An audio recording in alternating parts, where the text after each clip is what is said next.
Bonjour à tous, alors je me présente, je m'appelle Claudia. Une petite vidéo pour vous parler de la méditation en pleine conscience, parce que je me suis rendu compte que beaucoup de gens avaient une idée plutôt erronée et finalement avaient cette idée que la méditation servait uniquement à déstresser et à se calmer et apprendre à vivre dans le moment présent. Seulement voilà, en fait la méditation en pleine conscience, je dirais qu'il y a vraiment deux pôles. Le premier qui est effectivement de se concentrer sur une chose qu'on est en train de faire,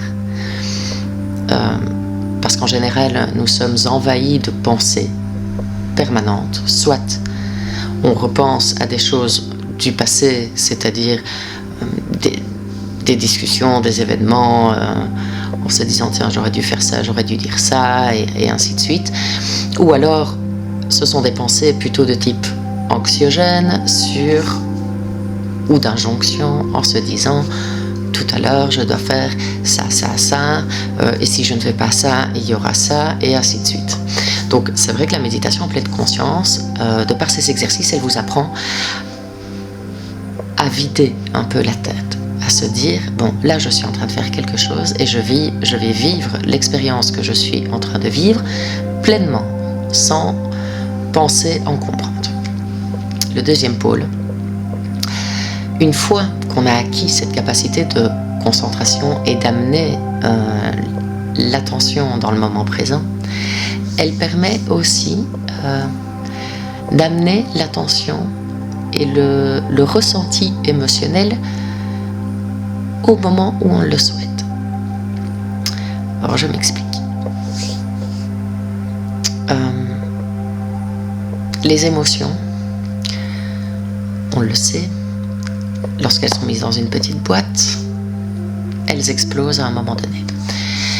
Avant qu'elles n'explosent, elles ont justement cette tendance à créer des pensées tout le temps, des réflexions, et puis alors aussi un mal-être même physique. Des fois ça peut avoir une incidence assez lourde sur le manque de sommeil, sur la concentration,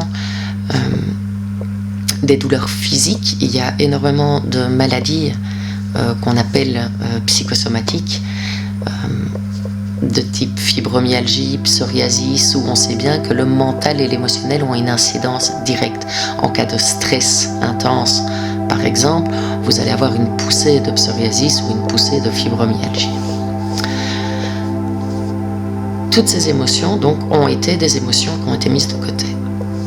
Alors vous allez me dire, oui, mais si elles ont été mises de côté, c'est qu'elles n'étaient pas agréables. Donc en quoi est-ce utile de vivre ou de revivre ces émotions? Alors j'aime toujours donner cet exemple. Lorsque vous avez une bonne nouvelle, eh bien vous la fêtez. Vous êtes content, vous la fêtez, vous le dites à qui veut bien l'entendre, vous allez au restaurant, que sais-je. Mais vous n'allez pas être heureux et en joie pendant 3 semaines.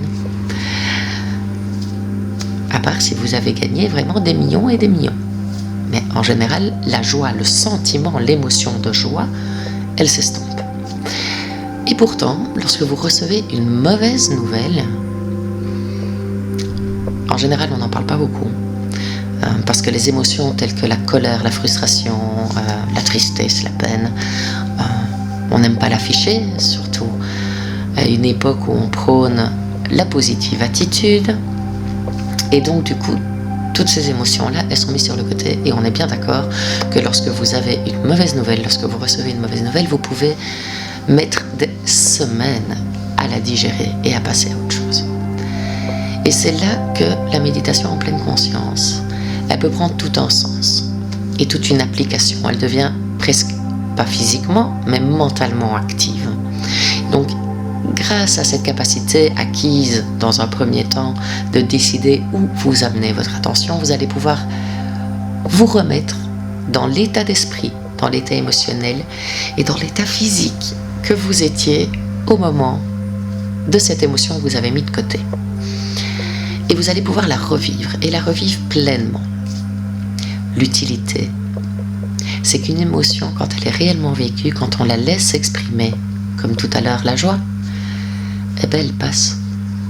Donc si vous avez cette capacité de pouvoir retourner dans la situation émotionnelle qui vous a fait mal et que vous avez mis de côté, si vous pouvez y retourner et la laisser vivre pour ce qu'elle est, avec bienveillance et surtout sans jugement. Alors je ne dis pas que dès la première session, c'est réglé, ciao, merci et je vais bien. Il y a des émotions parfois qui sont très, très lourdes, très fortes, très intenses, parfois qui sont là depuis des années. Mais en fait, au fur et à mesure, elles vont s'estomper. Et elles vont laisser place à autre chose. Parce que l'émotion, elle passe. Donc tout cet espace presque gangréné par ces émotions non vécues se libère et va pouvoir laisser place à quelque chose de nouveau.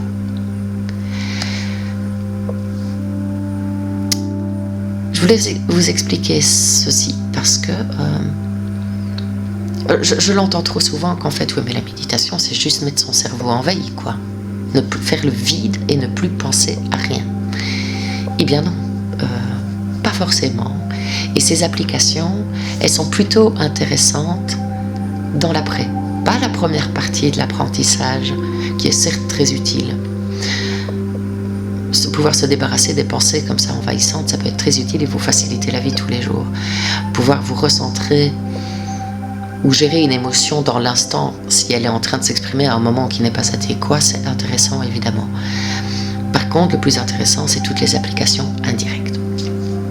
Donc voilà, ici je voulais déjà mettre ça au clair et alors je vais tenter à l'avenir de vous poster régulièrement sur des cas concrets où l'apprentissage de la pleine conscience prend tout son sens et dans sa partie active, dans sa partie de pensée active, peut générer un bien-être et une sérénité. Voilà, j'espère que vous avez aimé cette vidéo. Si vous souhaitez en savoir plus, si vous voulez suivre forcément tous ces cas, eh bien, je vous invite à vous abonner ou à liker ou à partager. Et je vous dis alors à bien vite.